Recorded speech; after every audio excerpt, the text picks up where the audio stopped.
উনি সম্ভবত গাঁজা খাচ্ছিল। আমি সামনে থাকলে তো উনি গাঁজা খেতে পারবে না। ছোট পর্দার জনপ্রিয় অভিনেতা শামীম হাসান সরকারের বিরুদ্ধে মারধর সহ ধর্ষণের হুমকির অভিযোগ তুলেছেন অভিনেত্রী প্রিয়াঙ্কা। গতকাল মঙ্গলবার বিকালে একটি বেসরকারি টিভি চ্যানেলে তিনি এসব অভিযোগ করেন। উনি এমন ভাবে শাউট করে কথাগুলো বলতেছিল, ওকে আমার কাছে নিয়ে আসতা 40 মিনিট, আমি ওকে আগে মানে প্রকাশ্যে ধর্ষণের হুমকি যেটাকে বলে। এরপর রাত 9টায় এক সংবাদ সম্মেলনে অভিনেত্রীর অভিযোগ নিয়ে কথা বলেন শামীম হাসান।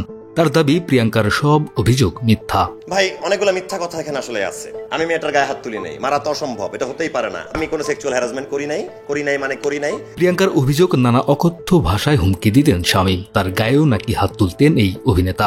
শুধু তাই নয়, মাদক গ্রহণ করে অভিনেত্রীর সঙ্গে বাজে আচরণ করতেন বলেও অভিযোগ আনেন। অভিনেত্রীর এসব অভিযোগ মিথ্যা দাবি করে শামীম হাসান বলেন, মাদক সেবনের অভিযোগ খুব গুরুতর। আমাদের শুটিং হাউসের সব জায়গায় সিসি ক্যামেরা আছে, আপনারা চাইলে আমি সেগুলো আপনাদের দিতে পারি। যদি কেউ প্রমাণ করতে পারে আমি মিডিয়া ছেড়ে দেব। যদি করে থাকি, এরকম কেউ প্রমাণ করতে পারে, সিসিটিভি ফুটেজে প্রমাণ হয় আমি গায়ে হাত দিছি বা মারতে গেছি, তাহলে মিডিয়ায় ছেড়ে দেব। এই অভিনেতা আরও বলেন, একটা মিথ্যা অভিযোগ যেহেতু উঠেছে, আমাকে তো ব্যবস্থা নিতেই হবে। এমন মিথ্যাকে আমি কখনো ছেড়ে দেব না। শুধু তাই নয়, এবার অভিনেত্রী অহনার সঙ্গে তার সম্পর্কের বিষয়টিও খোলাসা করেছেন এই অভিনেতা।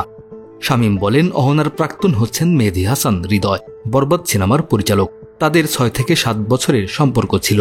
আমি যখন অহনার সঙ্গে বন্ধুত্ব করি, তখনও সে হৃদয়ের সঙ্গে সম্পর্কে ছিল। এই কারণেই আমার সঙ্গে তার সম্পর্ক টেকে নাই। আপনি নিজেও ধোয়া তুলসী পাতা না, আপনি নিজেও জানেন। আপনি এই ব্লেমটা দেওয়ার আগে আপনার ভাবা উচিত ছিল আপনি কি চান আসলে। এ বক্তব্য প্রকাশের পর নতুন করে চাঞ্চল্য তৈরি হয়েছে বিনোদন অঙ্গনে।